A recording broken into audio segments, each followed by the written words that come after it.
Good morning class. चलिए आज हम नेक्स्ट पढ़ते हैं फैक्टराइजेशन ऑफ पॉलिनोमियल। ठीक है, पॉलिनोमियल क्या है, फैक्टराइजेशन क्या है।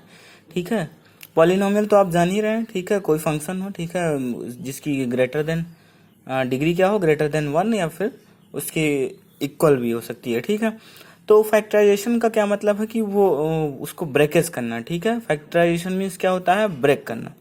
ठीक है, इसके लिए एक थ्योरम भी दी गई है। तो क्या है, देखिए फैक्टर थ्योरम क्या है, कहता है कि if P X is a polynomial of a degree N, ठीक है, एन इज ग्रेटर देन और इक्वल टू 1, ठीक है, and A is any real number, then first X minus A is a factor of P of X if P of A is equal to 0।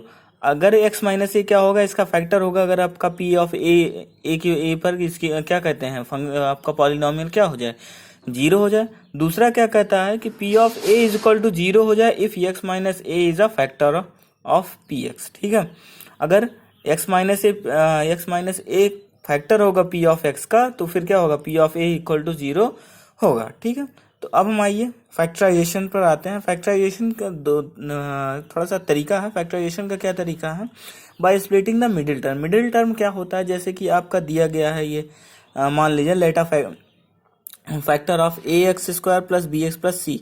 इस a x square plus b x plus c क्या है, एक polynomial है। इसका mid term क्या होगा आपका, ये होगा बी एक्स होगा।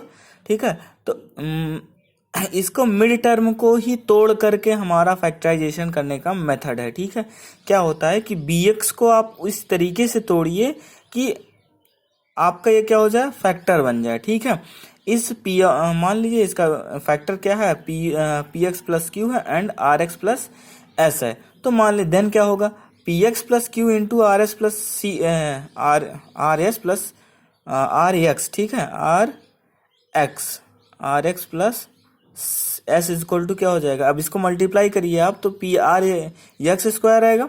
ठीक है, प्लस क्या आएगा, P S plus Q R into X आएगा प्लस एक्स क्यू एस आएगा। ठीक है, तो यहाँ से आप देखिए तो P R is equal to क्या है, ए। अगर आप इससे कंपेयर करवाएंगे तो P R is equal to क्या है, ए है। ठीक है, और P S plus Q R equal to क्या है, बी है। P S plus Q R equal to क्या है, बी है। और क्यू एस इक्वल टू क्या है, सी है। क्यू एस इक्वल टू क्या है, सी है।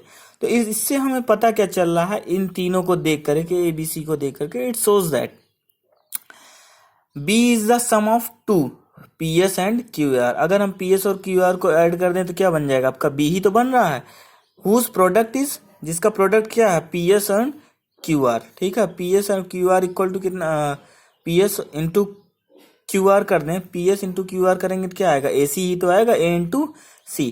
ठीक है, तो ये होता है फैक्टराइजेशन मेथड। ठीक है, फैक्टराइजेशन मेथड होता है। आइए हम एक्सरसाइज से आपको और अच्छा समझेंगे। ठीक है, तो फर्स्ट क्वेश्चन आपका क्या दिया गया है, एक्सरसाइज 2.4 पर फर्स्ट क्वेश्चन क्या दिया गया है, determine which of the following polynomial, ठीक है, polynomial has x plus 1 a factor. ठीक है, कह रहा है कि इस जो आपको पॉलिनोमियल दिए गए हैं, ठीक है, एक्स प्लस 1 किसका फैक्टर होगा, किसका फैक्टर नहीं होगा। ठीक है, तो फर्स्ट क्वेश्चन आपका क्या दिया गया है, x cube plus x square plus x plus 1 दिया गया है। ठीक है, तो सॉल्यूशन से हम चलिए हम निकालते हैं। अगर एक्स प्लस 1 इसका फैक्टर होगा, इस पॉलिनोमियल का फैक्टर होगा, फॉर ये factor of X plus 1 equal to 0। अगर एक्स प्लस 1 फैक्टर है तो मतलब एक्स की वैल्यू भी निकलेगी, यहाँ से एक्स की वैल्यू कितनी आएगी, -1 आएगी। ठीक है, आइए हम आगे बढ़ते हैं। तो देखिए एक्स प्लस 1 आएगी, तो अब हम जब हमें चेक करना है कि जो आपका एक्स प्लस 1 है इसका फैक्टर है कि नहीं, तो एक्स की जो वैल्यू आई है उसको हमें क्या करना पड़ेगा, इस पॉलिनोमियल में पुट करना पड़ेगा। ठीक है, इस पॉलिनोमियल में पुट करेंगे तो एक्स की वैल्यू कितनी आई थी, -1 आई थी, तो पी ऑफ -1 हो जाएगा, -1 का क्यूब प्लस -1 का स्क्वायर प्लस -1 प्लस 1, तो ये इक्वल टू 0 आ गया। ठीक है, अगर आपका पी एक्स 0 आ रहा है, इसका मतलब क्या है, ये एक्स प्लस 1 जो है इसका क्या है, फैक्टर है। फैक्टर निकालने का मतलब क्या है कि जिससे अगर आपको कह रहा है हम एक्स प्लस 1 इस पॉलिनोमियल का फैक्टर है, तो मतलब क्या है कि एक्स इक्वल टू अगर हम -1 रखेंगे, एक्स प्लस 1 से वैल्यू आएगी।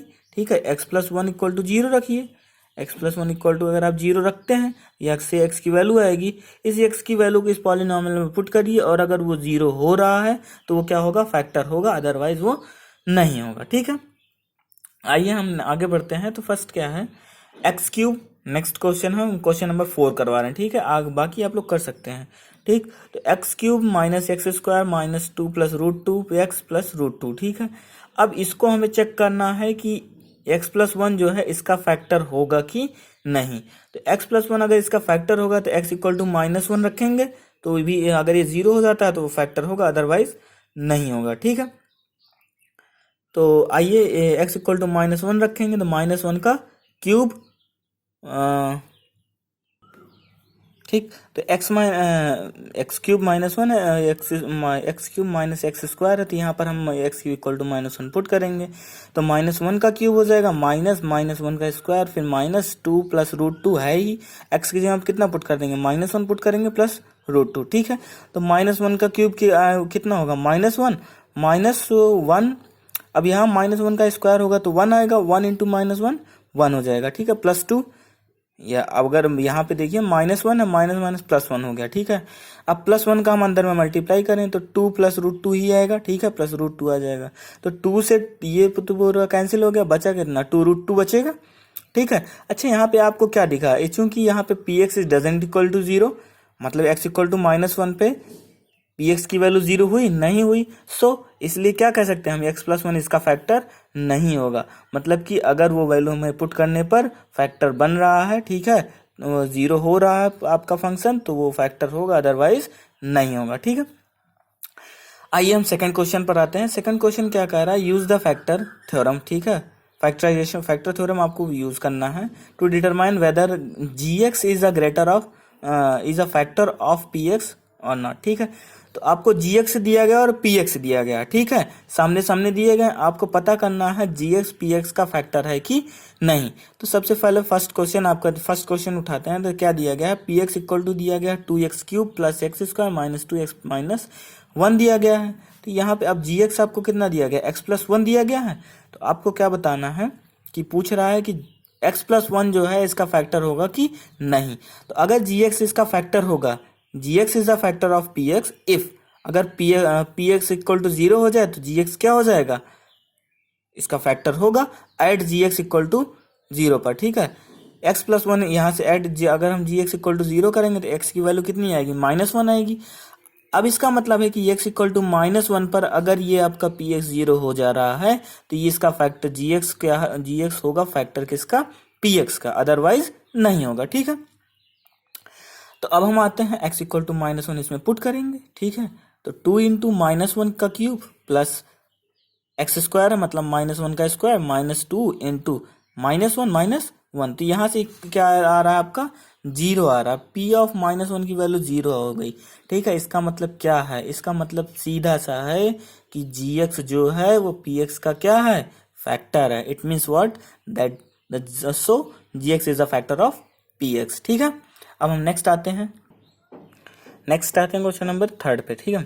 तो थर्ड क्या है, फाइंड द वैल्यू ऑफ के, ठीक है, if X minus one is a factor of P of x.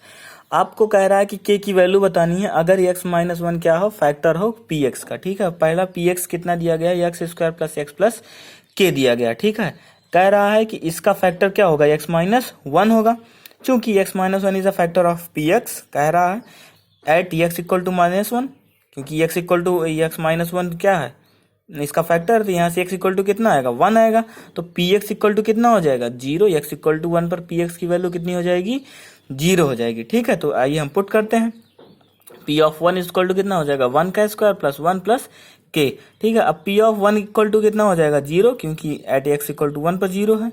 तो यहाँ से कितना आ जाएगा, one plus k is equal to zero, मतलब k plus two equal to कितना हो जाएगा, जीरो।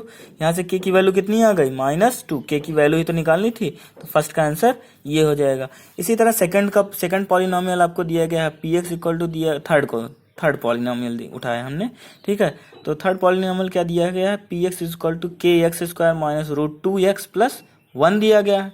तो अब हम आपको हमें बताना है, ठीक है, कि के की वैल्यू क्या होगी। तो चूंकि देखिए x minus one is a factor of P x, ठीक है, x माइनस वन फैक्टर है पी एक्स का, मतलब x इक्वल टू कितना आ गया, one. So at x equal to one पर पी एक्स की वैल्यू कितनी हो जानी चाहिए, जीरो। तो हम यहाँ पर रखते हैं p of one equal to k into x square, मतलब वन का square minus root 2 into one, ठीक है, प्लस 1, तो यहाँ से k की वैल्यू हम निकाल लेंगे, k की वैल्यू कितनी आ जाएगी, √2 - 1। इस तरह हम क्वेश्चंस की वैल्यू निकालेंगे, ठीक है। आइए हम फोर्थ क्वेश्चन पे आते हैं। फोर्थ क्वेश्चन क्या कह रहा है, फैक्टराइज करना है, ठीक है। फैक्टराइज करने के लिए अभी हमने पीछे बताया किस तरीके से होगा, आइए हम इसे करते हैं। फर्स्ट क्वेश्चन क्या दिया गया है, 12x² - 7x + 1, ठीक है। इसको फैक्टराइज करना है। फैक्टराइज करना मतलब px वैल्यू आपको कितना दिया गया है, -12x² - 7x। अब अगर फैक्टर करना है सबसे पहले हमें क्या करना होगा, px = 0 करना होगा, तो ये 0 हो जाएगा, ठीक। तो हमने क्या कहा था, मिड टर्म को तोड़ना है। मिड टर्म को आप इस तरीके से तोड़िए कि इन दोनों का सम जो है वो इन दोनों के मल्टीप्लिकेशन के बराबर हो जाए। मतलब कि 7 को इस तरीके से तोड़िए कि 12 × 1 के इक्वल में आ जाए, ठीक है। तो 7 को हम किस तरह तोड़ सकते हैं, तो 4 और +3 में अगर हम मल्टीप्लाई 4 3 क्या होता है, 12 होता है। तो मतलब हम 4 और 3 में इसको ब्रेक कर सकते हैं, ठीक है। तो हमने 12 ब्रेक कर दिया, 12x² - 4x - 3x + 1, ठीक। अब हम यहाँ पे अगर हम 12x² 4x में 4x कॉमन ले लें तो कितना बचेगा, 4 3 12x, 3x -1। अब यहाँ पे ये दोनों बचे हैं, -1 अगर हम फिर यहाँ पे कॉमन ले रहे हैं, -1 कॉमन लेते हैं, कितना बचेगा, अंदर में 3x हो जाएगा, पॉजिटिव हो जाएगा, और माइनस माइनस प्लस, मतलब 3x - 1 हो जाएगा, 3x - 1 × 4x - 1। इसके क्या हो जाएंगे, फैक्टर्स हो जाएंगे, 2 फैक्टर हो जाएंगे। यहाँ से x की वैल्यूज भी हम निकाल सकते हैं। So the factor of the polynomial is 3x - 1 × 4x - 1, ठीक है। तो क्वेश्चन नंबर 4 के और क्वेश्चंस आप कर सकते हैं, सेम सिंपली हैं, ठीक है। तो हम आते हैं क्वेश्चन नंबर 5 पर, ठीक है। क्वेश्चन नंबर 5 क्या कह रहा है, x³ - 2x² - x + 2 को आपको फैक्टराइज करना है, ठीक है। इसमें क्या करना है, फैक्टराइज करना है। तो इसमें भी आपको क्या करना है कि ऐसे बेसिस में तोड़िए, ठीक है, कि आपका क्या हो जाए, इक्वल बन जाए। तो अब आपको दिख रहा है x³ - 2x², ठीक है। अगर हम इन दोनों में x² कॉमन में ले लें तो क्या बचेगा, x - 2 बचेगा, ठीक है। और -x + 2 में अगर हम -1 कॉमन ले लेंगे तो कितना बचेगा, x - 2 बचेगा। तो यहाँ से कितना हो जाएगा, x² - 1 हमारा और इंटू x - 2 बन जाएगा। यहाँ से एक फैक्टर और बनेगा, x² - 1 को हम क्या लिख सकते हैं, x + 1 इंटू x - 1, क्योंकि a² - b² भी लिख सकते हैं, नहीं, ठीक है। a² - b² है, तो x + 1 इंटू x - 1 इंटू कितना बन गया आपका, x - 2। ये आपके 3 फैक्टर्स बन गए, ठीक है। द फैक्टर्स आर दीज, ठीक। आइए हम सेकंड क्वेश्चन भी सिंपली इसी तरह है, सिंपली है, ठीक है। थर्ड क्वेश्चन हम बताते हैं, थोड़ा सा ध्यान से देखिए, ठीक है। थर्ड क्वेश्चन क्या कह रहा है, x³ + 13x² + 32x + 20 दिया गया, ठीक है। अब आपको क्या करना है, x³ + x, अब इसी को तोड़ लीजिए, 13 ही आपका मेन मैटर है, ठीक है। तो आप इसको तोड़ लीजिए। इसको हम क्या तोड़ सकते हैं कि 12 + 13 में तोड़ सकते हैं, 12 + 1 13 हो जाएगा। अब इसमें को इन दोनों में क्या कॉमन दिख रहा है, x², अगर हम x² कॉमन ले रहा है, ठीक है, x² कॉमन ले लेंगे तो क्या कितना बचेगा, x + 1, और 32 को भी हमने तोड़ लिया, ठीक है, जिससे आपका कॉमन फैक्टर बनना चाहिए, ठीक है, कॉमन फैक्टर, ठीक है। तो अब हम x + 1 बचा। अब हम यहाँ पे हम 12x अगर हम कॉमन ले लेते हैं, इन दोनों में 12x कॉमन लेंगे तो कितना बचेगा, x + 1 बचेगा। और 20x + 20 में 20 कॉमन ले सकते हैं, कितना बचेगा, x + 1 बचेगा, ठीक है। तो यहाँ से आपका अब क्या बन गया, x + 1 बन गया, सभी में कॉमन है x + 1, कितना बचा, x² + 12x + 20, एक फैक्टर ये बना गया। अब 12x और 20 को हम तो ब्रेक कर लेंगे, किस में, 2x और 10 में, ठीक है। तो यहाँ से आपका 2 फैक्टर बन जाएगा। इस तरह हम फैक्टराइजेशन करेंगे और आपका आंसर आ जाएगा।